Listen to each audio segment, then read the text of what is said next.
Hello, my name is Yvonne, and today I'll be talking about the South Korean music industry. I'd like to start off by imagining a world where a group of Liverpool teen kids did not come together and make great music and inspire generations to come. A world where a whole generation of kids decided to rebel against their parents' musical tastes and make their own genre, which we call rock and roll today. In a world where the government had a lot to say in what paths the music industry would take to success. To the author of The Birth of Korean Cool, Yvonne, this sounds a lot like George Orwell's 1984, a novel about a completely totalitarian government where there is no individuality, no opinion, personal at least, and everyone just follows whatever the government wants them to believe. Of course, South Korea is not like that, and that was not the outcome, but it is very well believed that the Korean government did have a lot to do with the rise of the Hallyu wave. It all started back in 1997 with the Asian financial crisis. At that time, South Korea had a lot of trouble getting a lot of cultural revenue throughout the country. There was a lot of Western influence. There was a lot of Japanese influence, film, television, music, but there was not enough Korean entertainment for it to be a more internal, homegrown revenue of their own. Here, in 1997, we got the Cultural Content Office. It was made specifically for three things: to help television to grow, to help film to grow, and to help pop culture, mainly music, to grow as well. At that time, when it first started off, this branch in the government actually helped a lot in copyright laws. It started out in the noraebangs. Noraebangs are actually the Korean karaoke rooms that are extremely famous now because they are also Japanese versions of that in obviously Japan, and they've come all the way here to America and many other Western countries. Through the noraebangs, they were able to implicate these copyright laws so artists could actually get their royalties back. There was a lot of issues with that back in the day, and thankfully through this branch, and specifically this office, things were able to be done for these artists. That's one of the biggest things they were able to accomplish at the beginning of their time. Another thing that they went into was just the fact that they were able to help entertainment companies start up their business.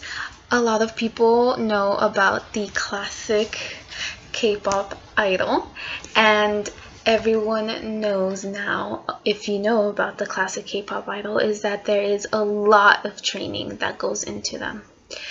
There's a specific chapter in The Birth of Korean Cool that is called the Lean Mean K-pop Machine, because a lot of people see it that way. A lot of people would go as far as to call it a sort of slave labor for children. These idols have come in very young as 8, 10, 13 years old. They train their teens, and then they go into the K-pop industry in groups. Again, during 1972, President Park at that time did not allow for a lot of Western culture to be coming in. Rock and roll was banned. Things like having certain sized skirts for women was implicated. So there was not a lot of what the author Eoni Hong calls organic growth in the music world. So what did Korea do? They took it into their own hands. They took these groups of teenagers, of preteens, and they made idol groups out of them. And like she described it exactly, it was just like a lean, mean machine.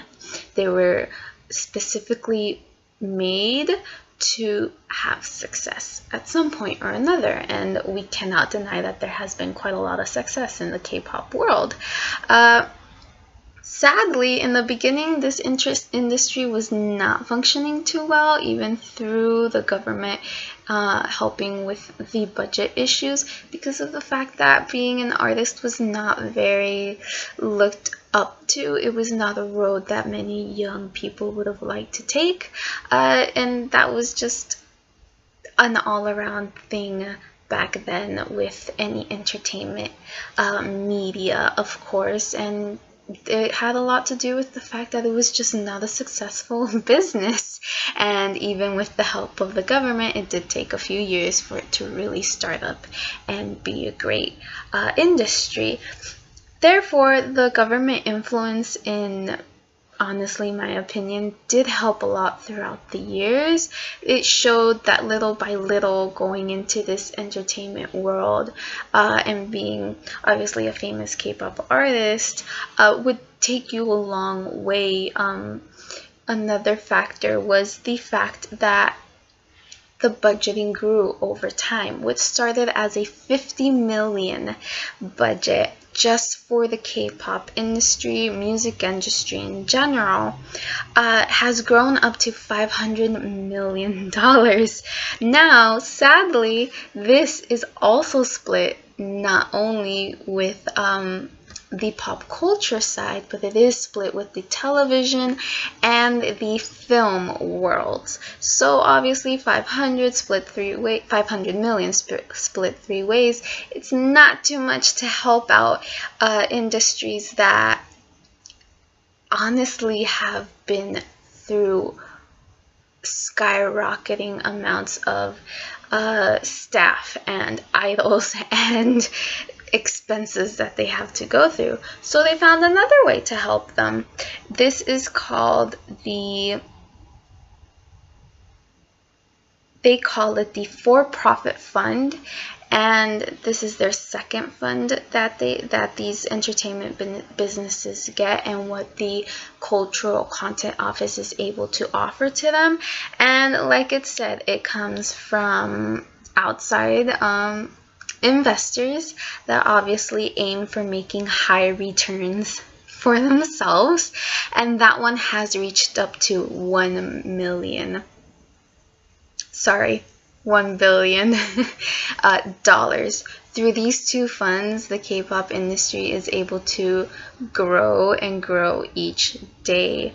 A lot of people will stop and think, well, isn't that sort of the question of, is this a hard power or a soft power coming from the industry? Hard power being, do they influence too much? Is it the fact that they incorporate money to these businesses, these entertainment companies?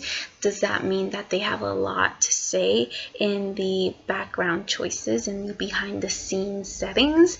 Or is it a soft power where they offer these budgets, they offer this money, and the entertainment companies sort of decide how to disperse this money, how to create their idols, what kind of genres they're going to choose, what kind of images they're going to choose for their idols. For example, Super Junior. Super Junior has gone through a lot of changes. As you can tell, this is their Mr. Simple album from quite a few years ago.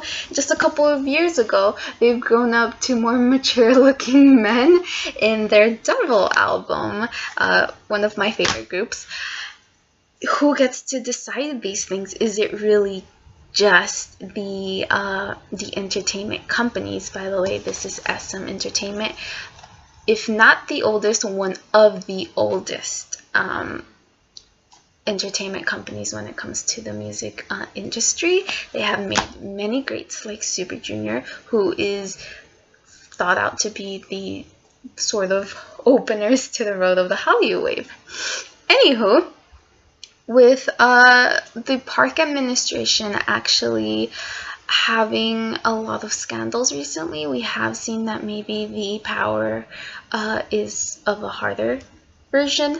The government seems to be entangled in a lot of scandals recently, and you can tell that maybe the fact that they put in so many resources for these entertainment businesses might help a couple of political beings step aside and go astray and try to influence the entertainment industry in ways that they should not.